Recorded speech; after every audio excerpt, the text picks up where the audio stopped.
Yeah, sorry about that. I didn't know how long the video was going, and the phone cut me off at 48 minutes.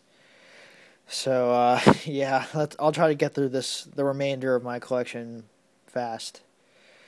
Uh, so this is Spider-Man. I talked about this a little bit before it cut off, and it's not a very good game.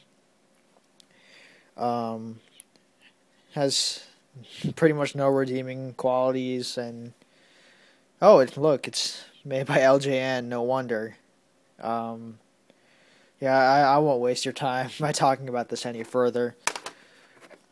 Street Fighter 2, talked about this. Yep. So here's Mortal Kombat 2. Obviously, big line of contention back in the day, Genesis or Super Nintendo. One had blood, one didn't. This is pretty much considered the best Mortal Kombat, though I have to say, after going back and playing these games, they're not very good. I don't know. They're just, especially when you're playing against the AI, they freaking cheat like crazy. They can always like telegraph what move you're gonna pull off, and they immediately counter it. Especially when you play Jax. Like if right when you jump, he'll catch you in the air and do a knee, a backbreaker, whatever. I don't know what the move is called. And if you're on the ground, you do the ground pound immediately without even charging it, and very annoying. So, yeah, I wouldn't recommend this either way. I'm sorry to all the MK fans out there. This is Pitfall, the Mayan adventure. It's not really like the original Pitfall, but I haven't played this in maybe like 10 years, but I actually do like this game. At least back in the day, it's kind of a platformer in a way. I don't have too much to add, especially considering how long this has been going. I've only played the Super Nintendo version, but there's also a Sega CD version, a Genesis version, probably a lot more. But yeah, good game overall, at least as I remember it. And this is Zombies Ate My Neighbors. This is a really fun game. I don't know, there's something about it. It's just you feel good when you play it. And it's a co-op game. It actually has a really strange cover, if you can see here. Very cheesy. But basically, it's just you're running around, you kill zombies, you rescue the people in your area. And I don't think anyone has ever beaten this game, at least without save states. It's a really long game. I hear there are like 48 levels. I haven't even come close to that. But yeah, it's a fun co-op game, and just even though you might not beat it, you'll really enjoy it. Kind of like Rampage. You'll never beat Rampage, but it's fun while it lasts. And another Disney game is a Toy Story. This is a good Disney game. It's not a Capcom one. I think this is made by like Virgin Interactive or something. I don't remember, but might even be an in-house Disney game. But yeah, it's a fun platformer. I hear the Genesis version is actually tougher than this. They're similar, but Genesis is a little tougher. I don't really I haven't played the Genesis one, so I can't tell you. But yeah, fun platformer. You use kind of like a whip thing. You play as Woody, and you go through all the areas of the level. There's this really fun stealth level where, if you recall in the movie, when Woody and Buzz are going to Pizza Planet, they kind of Woody hides under a cup, and Buzz hides under, I think it's like a chicken nugget box. But you play as Woody while he's under the cup, and when you see kids coming, you stop moving. But when they walk away, you can keep going. So that was just a really fun kind of mix-up. There's this one level, though, where you control RC. I don't remember his name, but it might even be RC, but it's the race car. And the controls are kind of jacked on that level.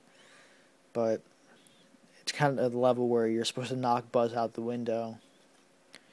But yeah, good game overall. Back when they actually made good kids games.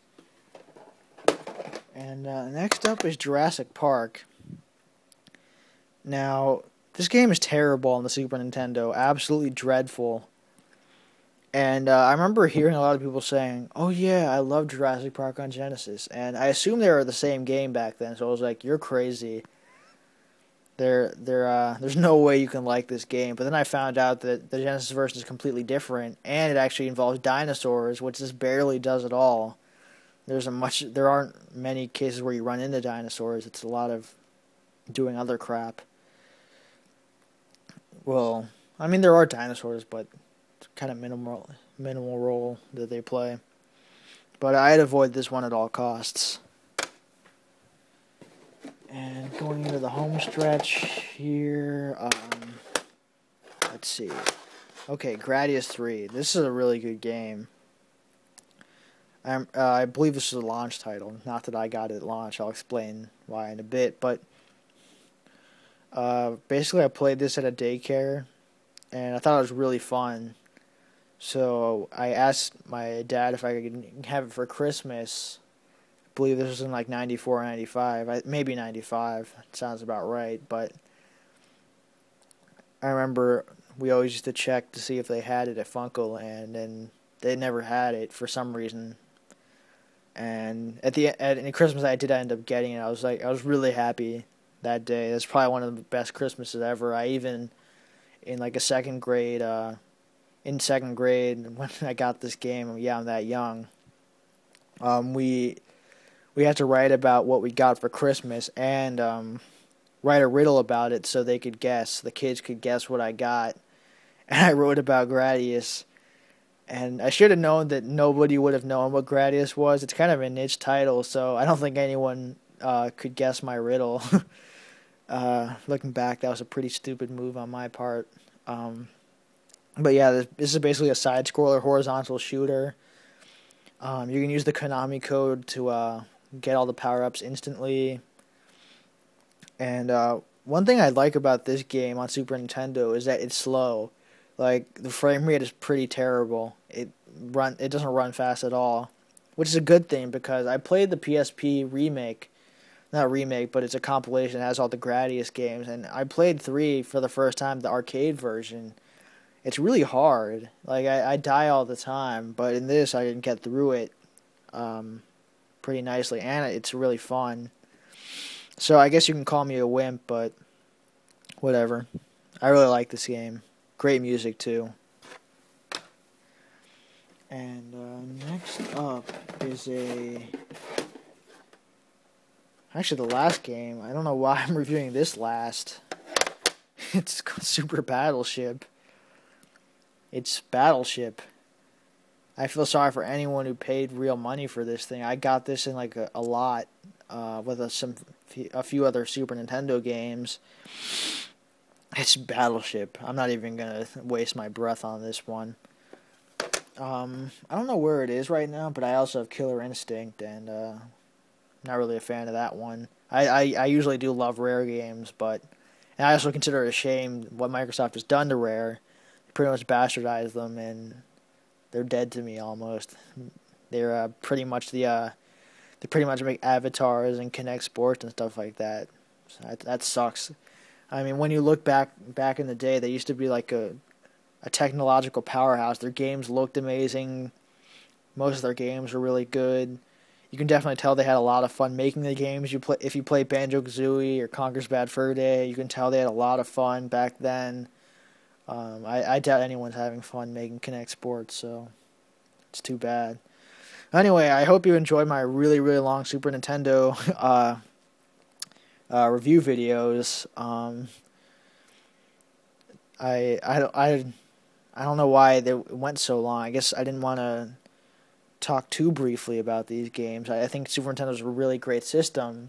Like I said, it has the most great games in my opinion.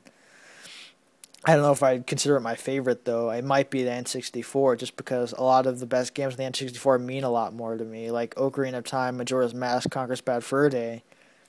I think those are just like timeless classics that haven't been matched since. So I don't know. Yeah, I hope you enjoyed my video.